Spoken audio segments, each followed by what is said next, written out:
Personas accesibles. Soy Diana Cabezas, directora del Departamento Técnico y de Sistemas de la Asociación Goravide. La misión de Goravide es contribuir a que las mujeres y los hombres con discapacidad intelectual de Vizcaya y sus familias puedan desarrollar sus aspiraciones vitales promoviendo apoyos e innovación en las respuestas desde una perspectiva ética y promoviendo su inclusión en una sociedad más justa y solidaria. La Asociación Goravide desarrolla sus servicios y actividades en el territorio histórico de Vizcaya, gestionando para ello residencias, centros de día, viviendas, clubs de tiempo libre y otras actividades. Una de estas actividades es el programa Personas Accesibles. Para explicar este programa voy a comenzar describiendo qué es la accesibilidad universal.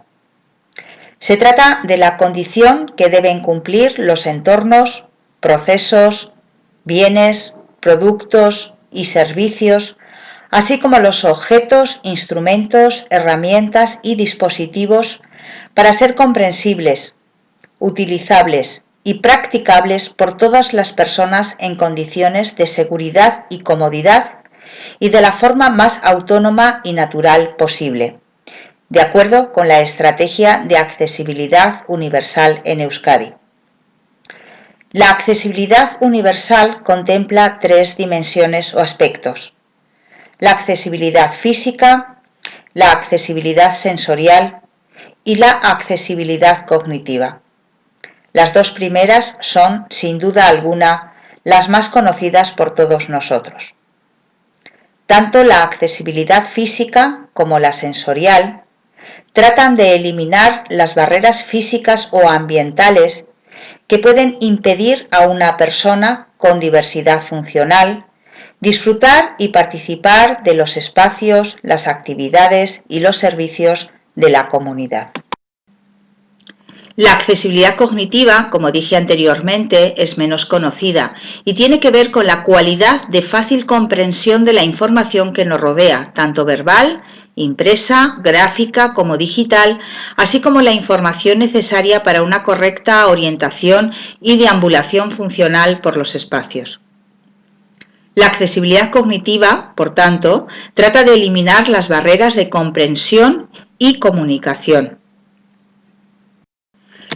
Hemos de reconocer que vivimos en una sociedad saturada de información. A veces es difícil tomar decisiones por la dificultad para comprender toda la información que hemos de procesar. Estas situaciones son lo que José Antonio Corraliza denomina como espacios de deriva o selva de señales. La accesibilidad cognitiva nos permite, por ejemplo, crear estrategias para que las personas con discapacidad intelectual puedan comprender mejor el espacio y funcionar por él de una manera más autónoma.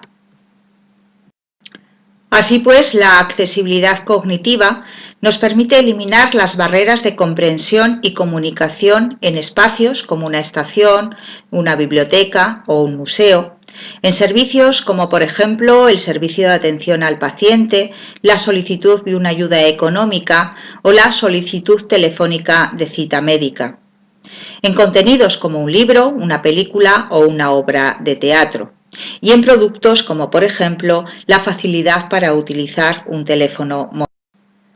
Pero además de las barreras físicas, sensoriales o cognitivas, también tenemos que contar con las barreras actitudinales que pueden darse en nuestra sociedad. Vamos a comentar brevemente qué entendemos por actitudes. Las actitudes contemplan tres componentes: los componentes cognitivos, los componentes afectivos y los componentes conductuales. Y estos tres componentes interactúan entre sí. Las actitudes funcionan así. Yo tengo una idea que se asocia a una sensación, un afecto, un sentimiento, que a su vez provoca una reacción. Pondré algún ejemplo. Si yo tengo la idea, las personas con discapacidad intelectual son como niños, es muy probable que esta idea genere en mí sentimientos de ternura, sentimientos incluso de compasión, y estos sentimientos a su vez es probable que generen conductas como la sobreprotección. Se han publicado numerosos estudios sobre las actitudes hacia las personas con discapacidad. Yo me voy a referir a algunos de ellos. Por ejemplo, Aiden y McCarthy en 2014 publican el informe Scope. En este informe se afirma lo siguiente: el 67% de los británicos dice sentirse incómodo hablando con una persona con discapacidad, especialmente si la discapacidad no es claramente visible, como en el caso de la discapacidad intelectual. El 85% cree que las personas con discapacidad tienen que hacer frente a numerosos prejuicios de la sociedad. El 21% de los británicos entre 18 a 34 años admite haber evitado hablar con una persona con discapacidad por no estar seguro de saber cómo comunicarse con ella. Finalmente, al 43% de los británicos les preocupa decir o hacer algo inadecuado cuando conversan con una persona con discapacidad. Parece ser que en la base de estos datos existen dos importantes factores. El primero, la falta de información sobre la discapacidad. El segundo, la falta de posibilidades de interacción cotidiana. El citado informe plantea 4 propuestas para mejorar las actitudes de la población en general. Educar a la gente sobre la discapacidad, lo que ayudaría a sentirse más seguros y cómodos a la hora de interactuar con personas con discapacidad. Generar oportunidades de interacción cotidiana. Generar actitudes positivas desde la infancia a través de situaciones de relación.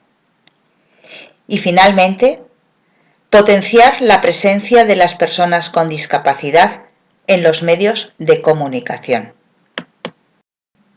Jesús Flórez, en su artículo publicado en 2012 y titulado Actitudes y mentalidades de la sociedad ante el síndrome de Down, afirma lo siguiente: los estereotipos se usan de forma automática y así, de una forma inmediata y sin esfuerzo, sin casi darse cuenta, influyen sobre la percepción, los juicios y las acciones, incluso contra las intenciones explícitas de una persona. Existe una disociación entre los datos de las encuestas tan aparentemente objetivos y las experiencias de la vida real. Así, un adolescente con síndrome de Down entiende muy bien cómo es valorado o rechazado y sufre el estrés permanente de la discriminación real. Supongamos que hacemos una magna encuesta a grandes grupos de personas de toda clase y condición, y entre otras cuestiones les preguntamos: ¿tendría usted inconveniente en sentarse en el autobús junto a una persona con síndrome de Down? ¿Le importaría que su hijo jugara con otro niño de la misma edad que tiene síndrome de Down? ¿Le importaría quedarse durante 5 minutos cuidando a un niño que tiene síndrome de Down mientras su madre entra en una farmacia para comprar unas pastillas? ¿Qué diríamos cada uno de nosotros? Una gran mayoría diríamos que no tenemos inconveniente alguno en sentarnos al lado de una persona con síndrome de Down, que estaríamos encantados de que nuestros hijos jueguen con otros niños y niñas que tienen síndrome de Down. Y por supuesto, faltaría más. Nos quedaríamos 5 minutos atendiendo a un niño mientras su madre compra algo en la farmacia. Sin embargo, Jesús Flórez nos sigue explicando que lo cierto es que uno viaja en autobús y ve entrar a la gente y nota cómo procura sentarse donde no esté la persona con síndrome de Down si hay sitios disponibles. Lo cierto es que uno está en el parque y ve las miradas reticentes de las madres cuando un niño con síndrome de Down se acerca a jugar con sus hijos, e incluso a veces recogen a sus niños y se alejan. Lo cierto es que si podemos, colocamos una excusa para no tener que atender a un niño con síndrome de Down mientras su madre hace algún recado. El autor de este artículo afirma lo siguiente: no estoy inventando nada. Me he limitado a abrir los ojos y observar, a abrir mis oídos y escuchar lo que generalmente las madres me cuentan o me escriben. Por ello nos preguntamos, ¿por qué esa disociación entre los datos de las encuestas y las experiencias de la vida real? Para contestar a esta pregunta, hemos de fijarnos en artículos como por ejemplo el publicado en 2016 respecto a las actitudes implícitas hacia las personas con discapacidad intelectual. En este artículo se explica que cabe distinguir entre las actitudes más conscientes, compartidas socialmente y tendentes a ser políticamente correctas, y las actitudes más espontáneas, inconscientes e impulsivas. A las primeras las denominamos actitudes explícitas. Las segundas son las actitudes implícitas y no siempre coinciden las unas con las otras. En Goravide nos propusimos indagar sobre las actitudes hacia las personas con discapacidad intelectual y esto nos llevó a cuestionarnos en qué consiste ser una persona accesible. Así pues, comenzamos un programa en colaboración con la BBK con una serie de objetivos centrados en las personas con discapacidad intelectual como agentes de cambio en calidad de evaluadores y formadores. El primer objetivo que nos planteamos fue identificar las características que definen las interacciones entre personas con y sin discapacidad que puedan ser consideradas inclusivas y accesibles en entornos comunitarios. Para ello iniciamos un estudio de campo realizado a 88 personas sobre el concepto personas accesibles. Para llevar a cabo este estudio nos acercamos a institutos, centros de formación, universidades, planteando la siguiente pregunta: ¿qué es para ti una persona accesible? ¿Qué características crees que ha de tener una persona accesible?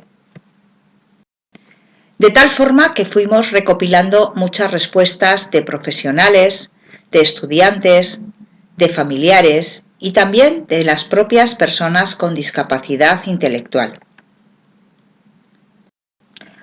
Obtuvimos muchísimas respuestas que fuimos ordenando hasta llegar a obtener las principales características de lo que las personas pensaban que suponía ser una persona accesible. De acuerdo con las respuestas que obtuvimos, una persona accesible es aquella que se explica bien, que es clara, que se muestra amable y cercana, que sabe escuchar, que es paciente y tranquila, que es flexible, entiende que hay diferentes maneras de comprender y de explicar las cosas, se muestra sincera, humana, sensible, es comunicativa y abierta, respetuosa, alegre. Usa frases simples y vocabulario sencillo. Es empática, innovadora, comprometida. Habla despacio, con un tono adecuado. Estas son algunas de las características que, de acuerdo con la gente a la que preguntamos, podrían definir lo que entendemos por una persona accesible.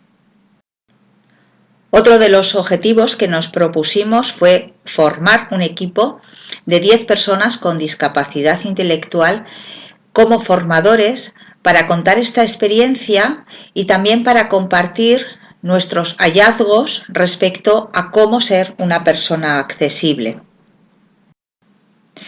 Una vez conformamos el equipo, iniciamos contactos con entidades interesadas en colaborar con nosotros, de tal forma que pudimos establecer acuerdos con el Gobierno vasco, Diputación Foral de Vizcaya, Ayuntamiento de Bilbao, Metro Bilbao, Museo Guggenheim Bilbao y el Museo Marítimo Ría de Bilbao, Euskaltel y Kutxabank. Además, el equipo de personas con discapacidad intelectual Diseñó un programa formativo para poder explicar toda esta experiencia y para ello se ayudó de grabaciones en vídeos, preparó actividades prácticas, también realizó presentaciones audiovisuales, conformando con todo ello un programa formativo para un desarrollo en 6 horas lectivas. En estas imágenes podemos ver algunas de las sesiones que se impartieron en las entidades colaboradoras mencionadas. Como se pueden apreciar en las fotografías, son las propias personas con discapacidad intelectual quienes hablaban de esta experiencia y mostraban con ejemplos y convivencias personales cómo ser una persona accesible. En definitiva, cómo hacer que las personas con discapacidad o con dificultades de comprensión puedan entendernos mejor y así favorecer una mejor comunicación. Las ideas principales de esta iniciativa son las siguientes. Ya hemos visto que los entornos accesibles son importantes, pero las personas también podemos ser accesibles. Las personas con discapacidad intelectual somos expertas por experiencia. Podemos mostrar nuestra experiencia y podemos ayudar a los demás a aprender cómo ser más accesible. A las personas con discapacidad intelectual que forman parte de esta iniciativa les gusta terminar sus sesiones con este mensaje. La manera de relacionarte conmigo depende en gran medida de cómo me ves y no tanto de cómo soy. Gracias por vuestra atención y vamos a terminar con un breve vídeo sobre personas accesibles.